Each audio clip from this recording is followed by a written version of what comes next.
Зимой люди снег зграбають.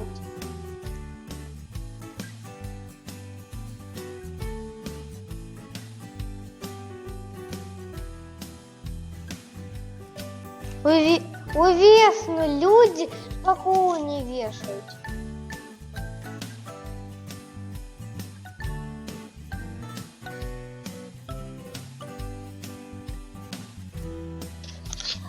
Улетку люди у ягоди ходять.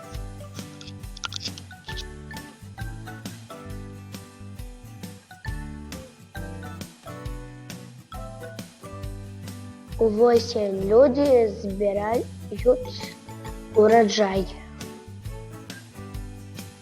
Цікава, што яшчэ людзі робяць у розныя поры года.